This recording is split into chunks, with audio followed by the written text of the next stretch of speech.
this is Kathleen West again, talking about my final project for Udacity nanodegree Mobile Web Specialist, and this is the Restaurant Reviews Phase 3 project. I am going to first go over some of the setup, and this video will cover the functionality requirement and specifically the user interface requirement for Phase 3 only. In this requirement, this video will talk about how users are able to mark a restaurant as a favorite, toggle it in the application, and then there is a reviews form that was added to allow users to add their own reviews for a restaurant, and you will see a demonstration of that and how the form submits and works properly to add a new review to the database. And then I'll discuss the offline use and demonstrate in a separate video. First, I would like to talk about the setup of the data server that holds the database and all the data RESTful APIs that my web app communicates with. So basically, I have a front-end application that communicates with a back-end server, and my server is RESTful. It's got all sorts of kind of different APIs. We'll talk about that. I could get restaurants by their particular ID, get all restaurants. They have endpoints for reviews, as well as reviews by restaurants, restaurant ID. And then they also have the ability to post reviews, endpoints to post reviews, to update a favorite, to unfavorite a restaurant, and to update a restaurant review. But we did not actually have a requirement to update a restaurant review in this final project, so I did not implement it due to time constraint. Nor did we have to delete a restaurant review. But the capability exists according to this documentation, and I just wanted to, walk through the setup real quick to get an idea of the backend server, the local development API server. So this code is available on GitHub, and then there's a link in the project as well, so you can clone the entire directory here. And this is just a server, the backend data server for the RESTful API. So anybody can build their own application and interface with the server. And so the way you set this up is you first have to install it per the instructions within the README file, and on the actual GitHub there is instructions on how to install the server, and it talks about the endpoints as well, which I just talked about as well. So basically all the data interactions, the data stores, it's going to grab from the server and cache and store in my application. And so what you're going to want to do is download this server code to a directory and then install it. And then the way you bring the server to life is you just type in node server and it automatically launches. And the important thing is to know it was when you're done, you want to do Control-C, and I'm using git bash. So everything went smoothly. I have the server running. It's allowing my data to host the data server. I also want to talk about my web server. So currently, I built my front-end app to all the web pages. It works in a local directory of mine. And the way I serve this, I use the easiest thing for me, and I would recommend, is just web server for Chrome. I don't use node server or any other complicated junk. Just this app is so simple. You download it from Google Chrome. It's a extension, and then you choose your folder where your web application is living, which I already did. And basically you just click on that button and it tells you where it's hosting your web server. So, and then you're also going to want to accessible on local network, so you could do local network -8000 with your port number here. So it's accessible either by localhost or these numbers. So you click on that, and voila, your development, your app, your website app is running on a local web server using Google Chrome extension there.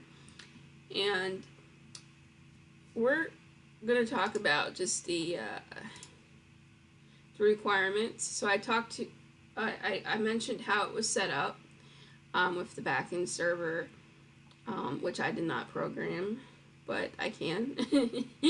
For this project, we just had to work on the front end and then make sure it can communicate with the APIs, the endpoints to pull data, put data, do all that. So we're gonna see the favorites. So I'm gonna pretend. Well, I did go to get barbecue this week, so I'm gonna pretend I went to Hometown Barbecue and I liked it. So I'm gonna click on favorite.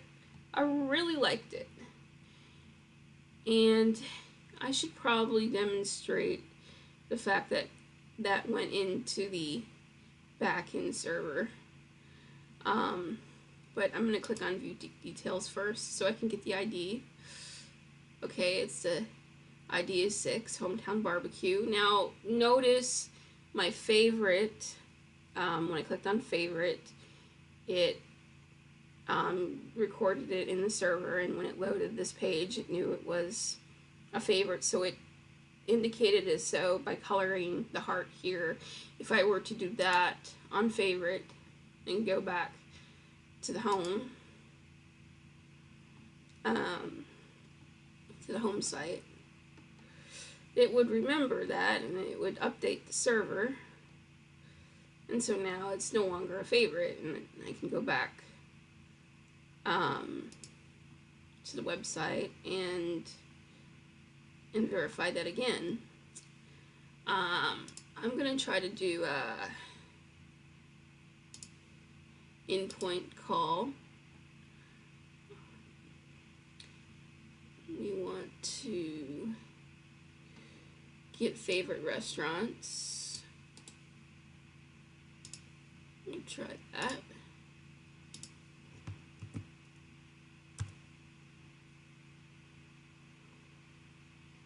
Okay, currently we don't have any favorite restaurants. If I click on that, let's see.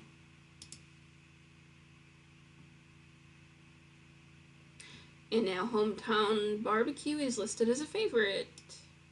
So that goes to show you that what I clicked on here impacted the server. It went to the server to change that state, that favorite state for that restaurant, for my user profile.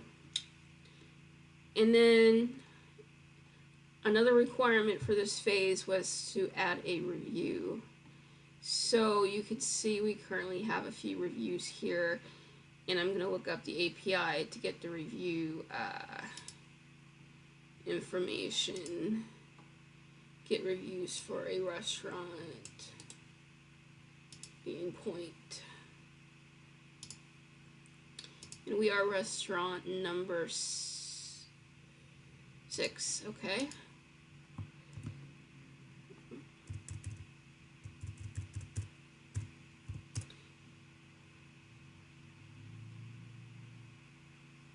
Okay, so you can see these are the reviews here. I'm going to close this out since we're done with demonstrating that. I'm going to click on Add Review. The way I implemented this, it pops up when you want to do a review, and then it goes away after you submit.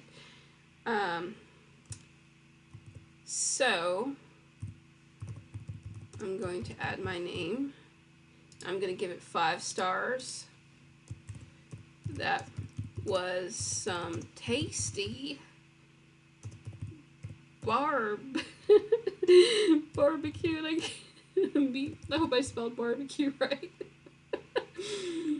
I'm a great engineer, but I have to use grammar and spelling check. I will definitely be back. See, here we go. That's what I'm talking about. Be back soon. Okay. So I put in my name, a rating of 5, and a comment. I'm clicking on submit. And what it does is it communicates with the server and submits it, and then it's going to refresh the page. And it actually stores it locally in the IndexedDB cache, local storage, even if it is offline, but that's for another video. So my review is showing on the top, and just to prove to you it went to the server, I'm going to go and refresh it. My server called to see the raw data, and I am at the bottom. Here we go.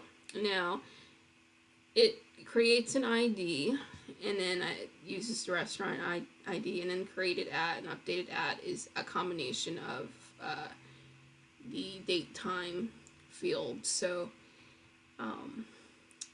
that's how I work it. And it has those comments there as well. And then you notice this website collapses with the button. And you see my review there as well. And I think form submission works properly and adds a new review to the database. So we met all the specifications for the user interface criteria, functionality of the project. We will be discussing the offline capability features. I will be demonstrating that in the next video. I hope you've enjoyed it.